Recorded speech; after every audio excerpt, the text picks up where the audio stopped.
Do you ever look at any of your ARs and think, man, I love the platform, I'm just bored with this? And I'm not just talking about my ARs, right? I don't do a lot with them, but I'm talking about the platform in general.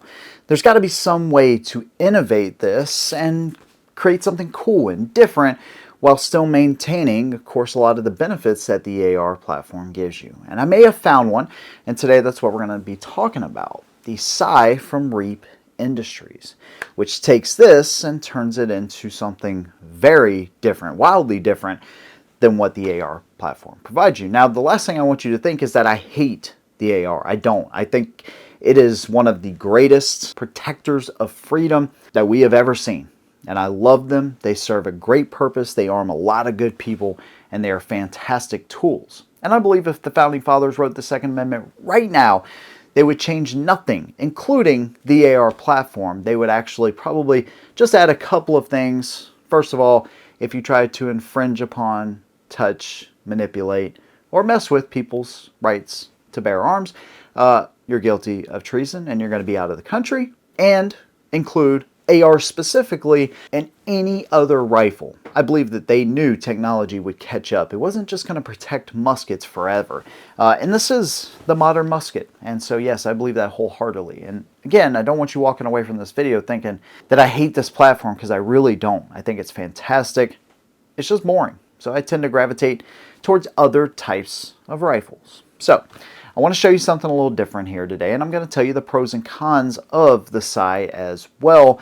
And while there are some cons to it, in my opinion, this still may be a good option for you. Whether you're looking at your first rifle or you have a bunch of them, this video will apply. So if you like what I do, consider subscribing, and of course leave your opinion whether you agree or disagree. Let's go ahead and jump right in. So there's one thing that sets this apart. But when you look at it, you may think, okay, that's a bullpup conversion. Now, I don't typically gravitate towards conversions. They all seem, not all of them, the Meta Tactical is pretty good, but there's some that just seem a little cheesy to me. It's like, why? But this one, specifically, I think for a lot of people on my channel will actually, or a lot of viewers, will actually find a need for this, and I'll tell you why here in a minute. But here's what it is. You take a lower, mil-spec lower, you take the trigger guard off. You put it in the back of the unit, then you take an upper. Now, bufferless or buffered AR systems will all work.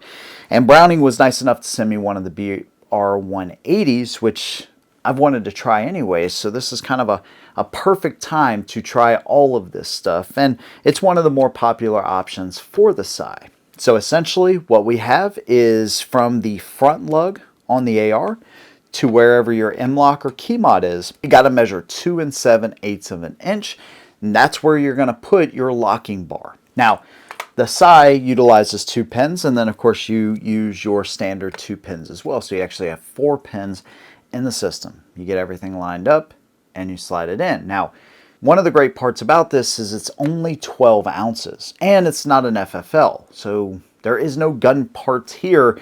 It's just the lower.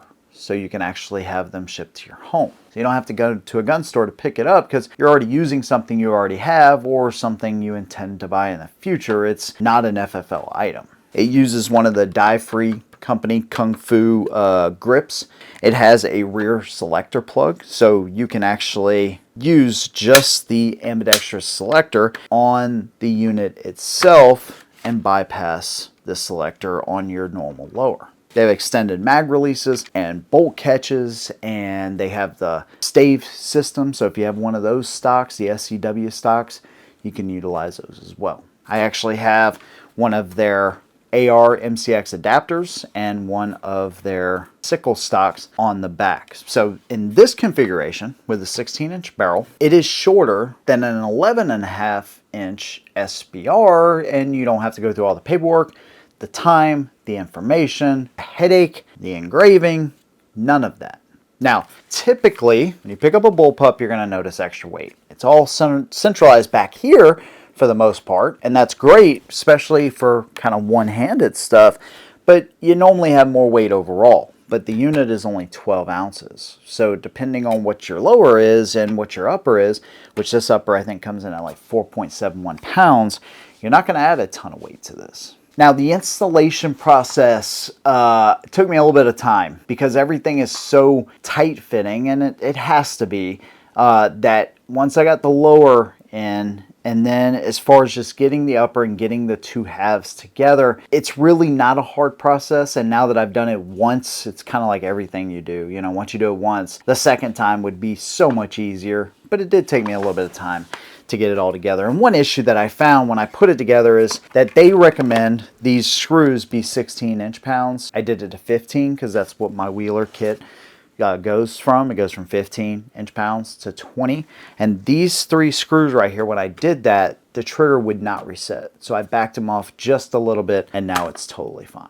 They've done a couple design changes, so it will allow you to use the 3rd gen PMags, and they allowed for a little bit more room to use most AR triggers. So if you have an aftermarket type of trigger in your lower, it's going to be able to utilize that. By the way, all these components are made in the US, and they have a lifetime warranty too. So I don't know, that's pretty good. Kind of unheard of for some things in the gun world, for sure. So anyways, that trigger bar system is as straight back as it can possibly be, but it's also adjustable.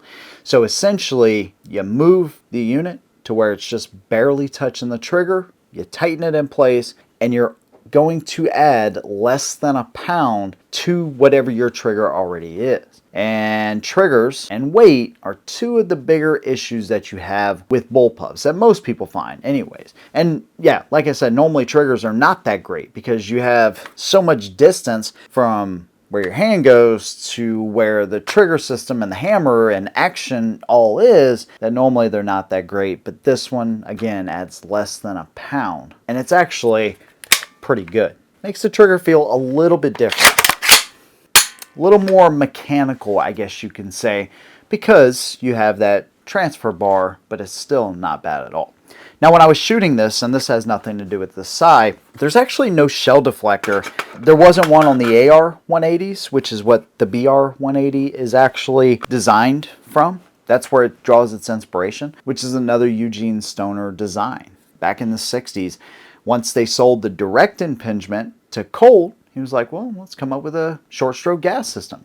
And that's exactly what the BRN 180 is. From the flash hider to the dual recoil system in the back to the charging handle, which I freaking love, and even the lack of a shell deflector, all of this is as close to what Eugene Stoner designed as possible. Now they've added some kind of neat things. You got 1 screw that's in place so you can remove this entire handguard. It is adjustable too, by the way, but overall it does a good job. But when I was leaning down on the table, every shot, those rounds just kind of pooped out and they were just cooking the inside of my forearm. That's something I kind of wish they added, but you know, it is what it is. If you're standing, you're probably not going to notice it. And I did have a couple of stovepipes, but more so early on. As I started to shoot more and more and more, those started to clear up. So I'm just going to say that that's break-in because, like I said, they started to go away as I put more rounds through it. I put a Holosun Amos on top, something very simple. I was only shooting maximum 100 yards, so I thought that would be pretty much perfect. Now, when I shoot this, I think one great addition to this, and there may be something out there like that, and Reap Industries would probably do really good if they had some kind of Picatinny attachment that gives you a little bit of a cheek rest so your cheek isn't exactly on just that metal there. And I would probably, somebody brought this up and I thought it was a pretty good design or a pretty good idea, run something, maybe a little bit of a riser on your optic, get your head up a little bit where it's about right here as opposed to down like that. I think that would make a difference, and if you have a beard, you may get a little tug every once in a while. The other part of this is where the magazine release is. I think for a lot of people that are used to the AR platform, one of the biggest things that comes up is the battery of arms, and I understand that. And that's why a lot of shooters, I say a lot of people that I know are hesitant to get away from the AR because they're so used to how that gun operates. They can operate it every single time in their sleep, blindfolded, doesn't matter. This one is a little bit different. Now, it would be fantastic if it was in a more traditional spot, but it's based on your lower. So unless you had some way, again, to kind of transfer from front to rear, I don't know that you're going to be able to do that. But once you get used to it, right, you can absolutely do it. Just takes a little bit of adjustment, and of course you could kind of do that as well. Get that mag out of here, put a new one back in. So battery of arms is a little bit different too, but overall the system did really well. And I fired about 120 rounds roughly out of the entire thing, and it did good. And a lot of people liked it too. They were like, man, that is so different and unique. And that's kind of what this whole system is. From the upper to the sigh system, all the accessories and stuff that they actually offer, it's just something different. And it works. And it's modular. And so you can pretty much do anything with it, and lifetime guarantee. It feels like it's actually can take a beating. It doesn't feel like it's flimsy or anything. When I was looking at the internal components, everything looks solid, and it doesn't take away a ton of the features and some of the benefits you get with the AR platform. So overall, I think this thing's fantastic, and they're actually giving y'all 10% off as well, which is pretty cool. So if you want to save some money on it, you can do that with my discount code. So there you go. The sigh, a way to introduce the AR to the world in a little bit different, actually a very different configuration. I'd love to hear any of you guys that have actually used one of these. Let me know what you think about them down below, or just give me your thoughts about this one. Big thanks to you guys. See you in the next one. And as always, holding down.